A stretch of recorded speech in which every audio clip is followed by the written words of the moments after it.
continue his incredible unbeaten start to 2025. A cracking sprint in Kota is next live. It's time for MotoGP.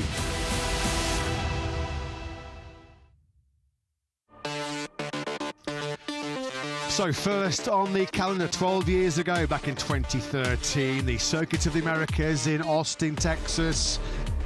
Cost $400 million back in the day to construct, and what a venue it is. 5.51 kilometres, 3.343 miles, 20 corners, all of them posing a tough challenge for the world's fastest riders.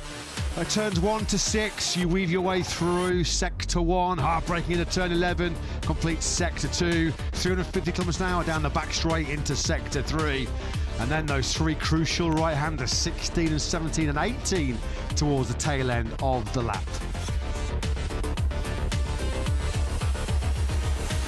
Overtaking hot spots, plenty of them, particularly in the turns 1 and right here into turn 12. This was Marquez versus the injured and absent reigning world champion Jorge Martin, going for the podium 12 months ago.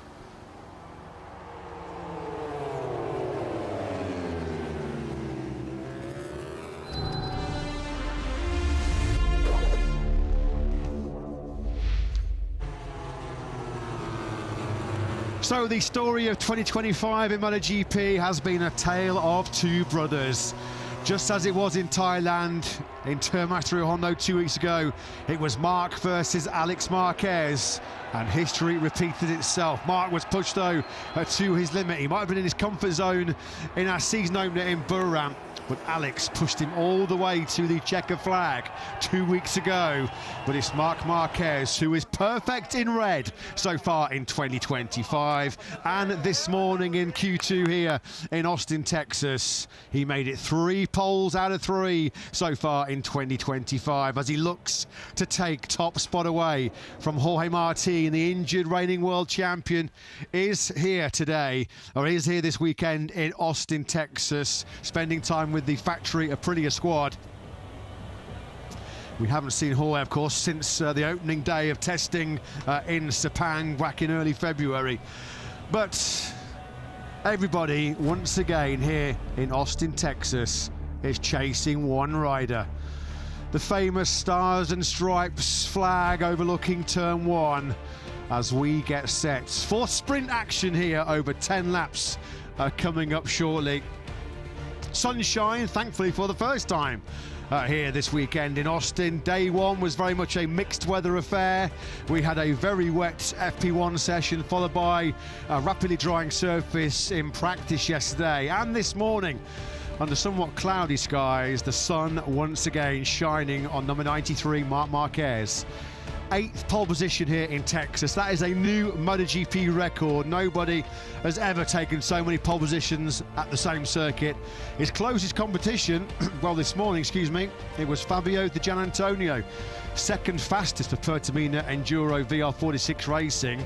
Fabio's having a great weekend here in Kota. He was second quickest to Marc Marquez on Friday as well, thankfully for his sake as well. There's a bit of late drama in this morning's Q2. Joan Mir trying to pursue Marc Marquez at the tail end of this morning's 15-minute session, crashing at turn 15. Initially, it looked like Di Giannantonio's best lap of 2:01.189 was going to be scrubbed from the history books for a yellow flag infringement, but it was later reinstated at the request of the FIM MotoGP stewards panel, who looked at the CCTV footage and declared that Di Giannantonio had little or no time whatsoever to react to the yellow flags.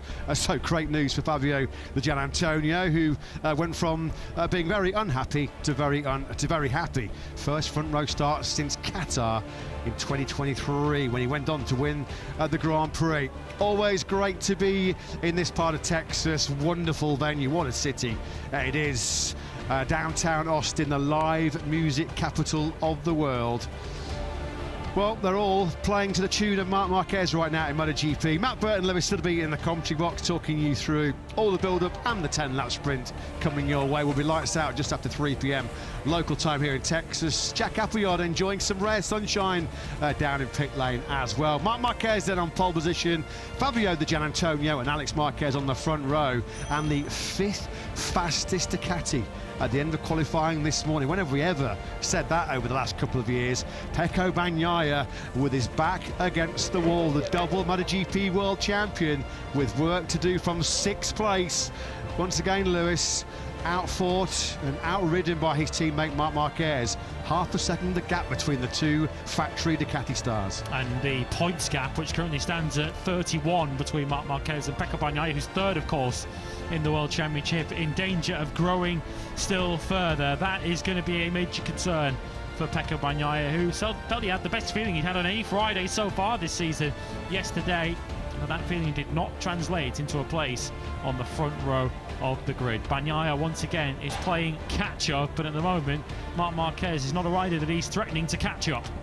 Yeah, the 28-year-old Italian facing his lowest grid position in 19 Grand Prix since he was 7th back in the Spanish Grand Prix in Jerez last year. In the hottest conditions of the weekend so far, well, Marc Marquez simply has been too hot to handle in 2025 so far. These fans, what a moment they're experiencing as number 93 comes to start from pole position in Austin for the 8th time. His love affair with Austin just continues, doesn't it? It rolls on and on. Pole position number 69 of Marc's glittering career. This is 117th front row start in MotoGP, and that banner says it all, doesn't it? Marc is on fire. And that is the sort of the song now, the sort of the factory Ducati theme tune in many respects. I won't do the rendition of it right now, but yeah, Marc is on fire. That's the song that they all sing after his brilliant trebles in both Thailand and in Termas. And we can't overemphasise just what a huge, overwhelming red hot favourite he is to take the sprint and Grand Prix double here in Kota. I think I last checked on the bookies, 7-1 on Marquez is to win here this weekend. Yeah, so if you're going to put £7, you're going to get £1 back on Marc Marquez. So the bookies are pretty confident that the 93 here is going to convert pole position into a sprint win, as he catches up with a legend of the sport, of course, having a much less stressful life of it, I guess now, is Freddie Spencer. Yeah, absolute legend, Freddie Spencer, one of the best to ever throw his leg over a motorcycle. Yeah, of course, our former FIM MotoGP steward, 3 times a Grand Prix world champion. Amazingly, he did it in MotoGP and in 250s in the same season, an achievement which will never ever be matched, will it? Great to see the Texas fans, the American fans, really soaking up the pre-sprint atmosphere here in Texas. Hasn't been all plain sailing so far here in round 3 for 32-year-old Marc Marquez. If you joined us yesterday on what was a very grey and gloomy start to this Red Bull Grand Prix of the Americas, a very wet FP1, Marc Marquez a little bit of overconfidence creeping in. You can forgive him that, given what an amazing start he's had to the new campaign. A crash in the wet conditions down the hill into that tricky turn 2. Thankfully for Marc, he was uninjured, but just a little bit of a wake-up call. Just a reminder that these MotoGP bikes, rain or shine, can bite you when you're least expecting it. But Marc Marquez looking strong to maintain. Can he make it 5 out of 5? Well, we saw Frankie Morbidelli dance the samba in Argentina, didn't we? Last time out after his rare podium in Argentina. Cameraman okay? I was going to say that we might need, the FIM stewards might need to look at that one. That long lap penalty coming in for one of the other Kota Techs. Yeah, Frankie Morbidelli. 1,414 days without a MotoGP podium. Thankfully, we can put that stat to bed after his brilliant ride to 3rd place behind the Marquez brothers last time out in Argentina. And he's kept that ball rolling, Lewis. 5th place on the grid for Frankie. Yep, and he was super strong yesterday in the wet conditions. Looks like we've seen the last of those, though, for the weekend. But Frankie Morbidelli carrying such an air of confidence nowadays. Of course, confidence that took a real hammering in the latter part of his Yamaha days, and of course a bit of a false start to his 2024 season. But we're now seeing the Frankie that, of course, VR46 were so keen to see, and that's why they've shown so much faith in him. Pedro Acosta there on screen looked like he was going to be starting from the front row earlier on today, until that late reinstatement of Fabio Gianantonio's fastest lap. Acosta, though, Marc Marquez pointed to him as a potential threat from outside the group of Ducatis yesterday, and he lived up to billing by qualifying in 4th place. Yeah, the 20-year-old Spaniard is best qualifying in 7 Grand Prix since he was on pole position at Motegi in Japan towards the back end of last season. He was on the front row of the grid here last year, of course, Acosta, when he was a bit of a teenage tearaway at the start of his MotoGP career. He was 4th in the sprint, 2nd in the Grand Prix. He led for 6 laps actually in the Grand Prix here last year. The last time we've seen Pedro Acosta actually lead a Grand Prix.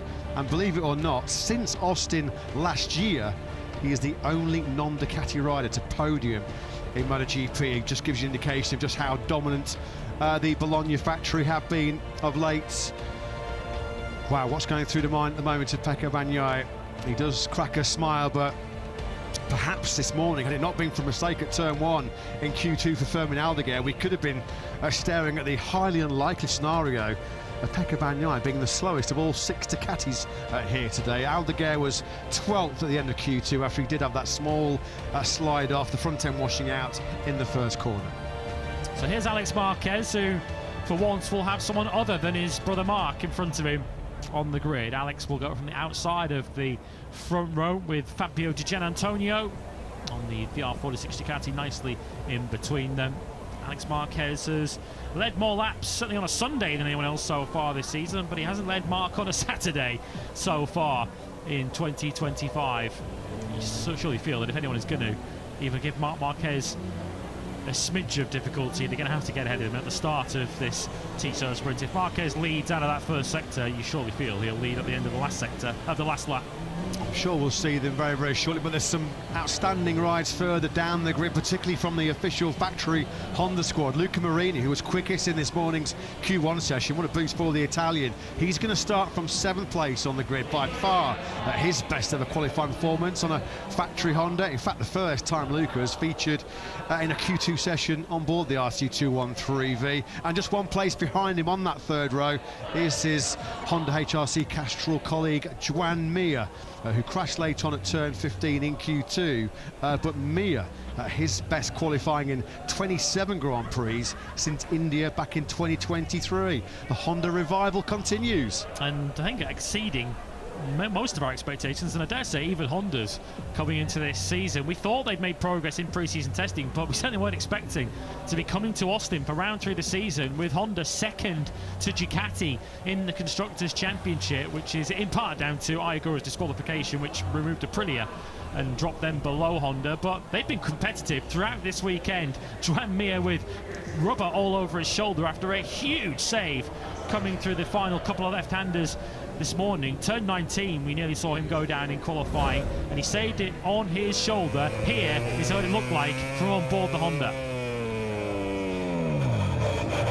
Yeah, right at that very point of the circuit this morning, just before that, he had actually picked the Honda up on his elbow. Now, this was all the late drama. Mir crashing out. Fabio Di Giannantonio firing in a 2:01.189 over the line, which eventually did secure him 2nd place on the grid. Initially, that lap was cancelled, but this is the CCTV footage. There's Marc Marquez just on the edge of that circle.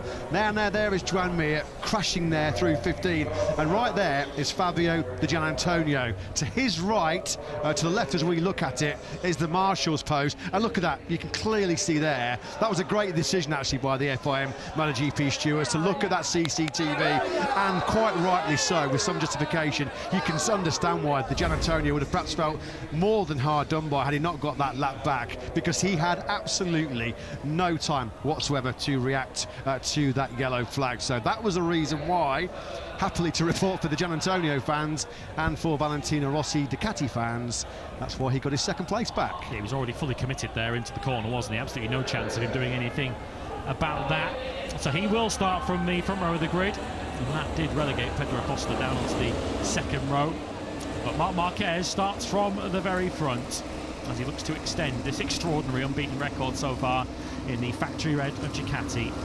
2 victories to go with 2 sprint victories following 2 pole positions. That became 3 poles this morning in qualifying. I don't think many are expecting him to be beaten over the course of this 10-lap sprint, but they don't race these on paper. You have to go out there and do the job, and Marc Marquez in the press conference on Thursday was very keen to guard against overconfidence. He knows he's got to go out there and deliver once again to keep that unbeaten run alive.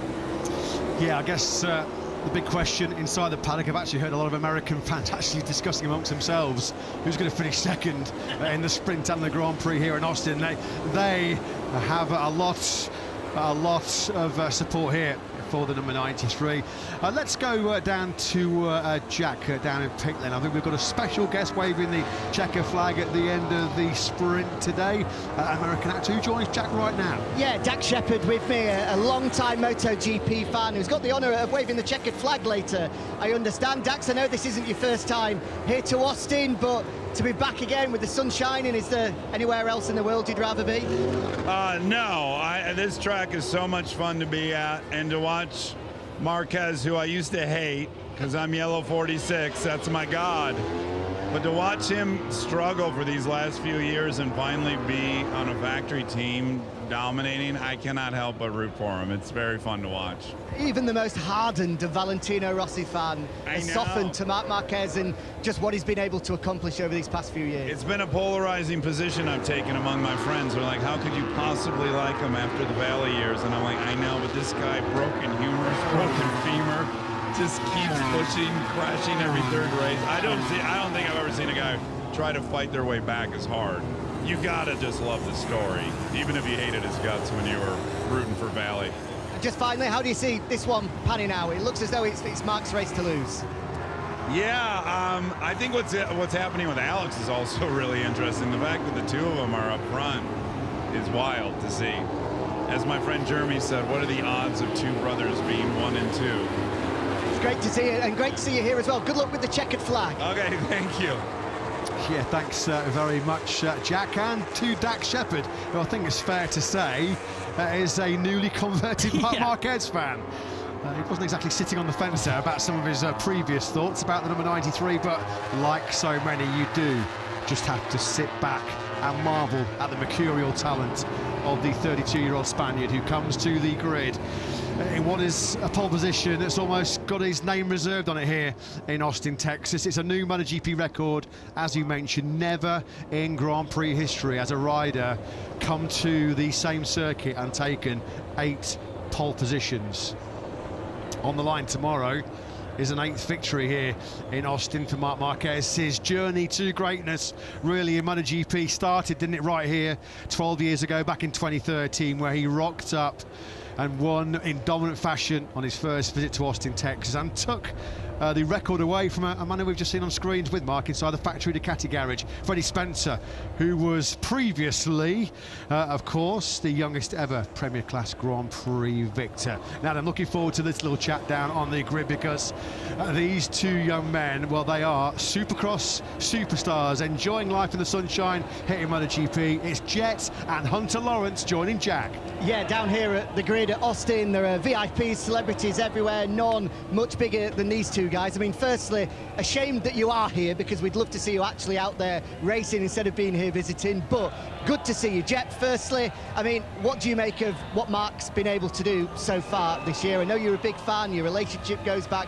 a number of years. How nice is it to see him dominating as he has so far this year? Yeah, it's always good to see a friend dominating, especially both the brothers have been doing well. Obviously, we're pumped to see that because obviously Hunter and I are brothers, and we're always pumped when we do good together, so to see them doing good together is great. So, but no, I wish I could be out there racing with the lads. It would be a dream, but I'm going to try and work that in one of my contracts maybe. If once I'm done with dirt bikes, we can maybe get into MotoGP. Well, we'd love to make it happen. Hunter, as Jet was just saying, nobody can step into the shoes of Marc and Alex better than you two. What is it like fighting at the top of your sport with someone that you know better than anyone else? It's unreal. I'm sure, as you can imagine, watching Marc and Alex go back and forth is just unreal, and the fact they're brothers makes it all that much more special. So I think we have the same kind of characteristics and stuff in our, discipline, but it's unreal to see them doing well. Hopefully we can do the same once we're back from our injuries, go 1 and 2. That'd be unreal. Quick fire prediction from you both. Who's going to win the sprint? I'm going for either Marc or maybe Jack. If he could pull something off, would be great. Hunter? Yeah, we'd love to obviously see our fellow countryman Jack Miller win. I'll go with Marc. He's won here the most. Once you've won in a city once, it's just easy to do it again, right? Good to see you both. Have fun. Thank you. You too. Yeah, great to hear from Jet and Hunter Lawrence. No great surprise there, a bit of Aussie loyalty shining through. They've got half their hearts on Jack Miller and half their hearts on the big favourite, Marquez. Let's take a look at the grid then. We've already seen your front row: Marquez, Fabio Di Gianantonio and Alex Marquez. Pedro Acosta bumped out of the top three after Di Gianantonio's lap time was reinstated. He shares the second row with Morbidelli and Bagnaia. Marini, Mir and Miller on the third row from Maverick Vinales, back in Q2 for the first time this season, with Quartararo and Aldeguer on row 4. Bezzecchi, Rins and Zarco on the fifth row. Zarco back 4 rows from where he started, of course, in Argentina. Binder, Bastianini and Agora on a heavyweight row 6 ahead of Raul, Augusto Fernandez and Sonkiat Chancha, with Lorenzo Savadori completing your grid. Well, Pedro Acosta was one of the stars of the show here in Kota last year when he fired away from the front row of the grid on the podium in the Grand Prix. Great chance of another top 3 fight here this afternoon. Acosta goes from 4th. Let's get the thoughts of his crew chief, Paul Trevathan, with Jack. Yeah, great to see Pedro back up where he belongs, front of the second row of the grid. He's had success here before, and after a difficult start to the year, just how hungry is he ahead of this one? Yeah, I mean, the hunger's been there the whole year, I can tell you for that. But no, we're having a better weekend here. You know, the weather conditions have put us a little bit behind. We're trying to improve the bike, of course, and everything. So step by step, we're getting there. He's done some fantastic laps in qualifying, so we've given ourselves at least a fighting chance. So we'll be there for sure. Good luck. Cheers, buddy. Thank you. Yes, thanks very much to Paul Trevathan and to Jack down on the grid.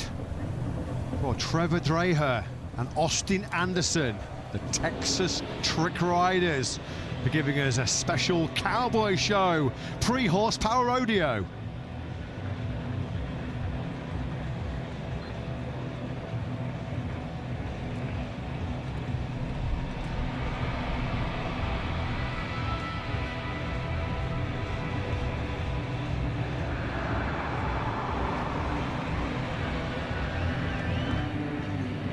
Well, a bit of yeehaw and a bit of lasso at the front of the grid then. Great show. You always get a special show, don't you, when we come to Austin, Texas. I don't know if that was me right now. I've been tangled up and tripping up in that rope right now. Great show, though, to build up the atmosphere here in Kota. I can't even keep my legs clear of the cables here in the commentary box without stumbling over, so I don't know how they manage that. Got 2 left feet on the dance floor, 2 left feet, I'm sure, as well, with a lasso in hand. As we mentioned, what a weekend it has been so far for Luca Marini, a former podium finisher in the Austin Grand Prix here a couple of years ago when he was plonked on top of a Ducati. But having one of his better weekends, certainly on a factory Honda. Marini, 7th place on the grid.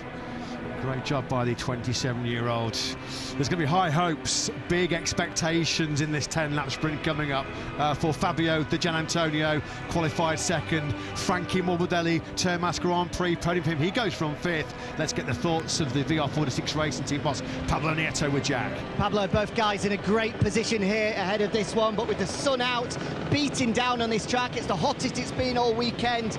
We're going into the unknown here. What kind of a sprint do you think we'll see take place? Yeah, it's going to be hard, like always, no? We know that Mark is very, very fast.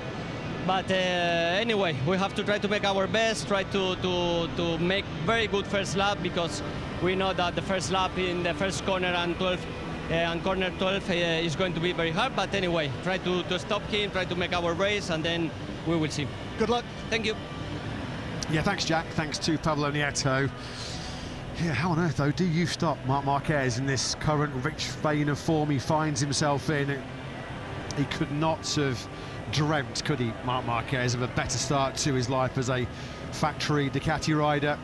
Jack Miller, well, no pressure, Jack, but Jet and Hunter Lawrence, your compatriots from back home in Australia, they're expecting big things. And so are we, because once again, Jack Miller, the leading light for Yamaha. It's 3 Grand Prix in a row now where Miller has been flying the flag for the Iwata factory. What can Jack do from the back of that 3rd row?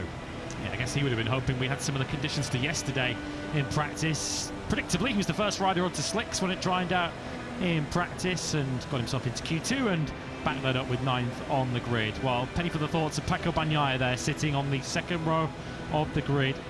Once again, comprehensively outqualified by his teammate Marc Marquez. He's got plenty of support. I'm sure he'll be drawing upon all of that energy from the fans. But of course, it's what he does on the bike that is important, and he still appears to be searching for that feeling from 2024, which is what he's after. Some guess, misunderstood, and Pecco Bagnaia perhaps not the best at articulating his comments post-Argentina, and that he wanted the feeling back from 2024, if not the bike that he ran in 2024. What can he do from the second row? What can Marc Marquez do from pole position? Their team manager, Davide Tardozzi, joins Jack.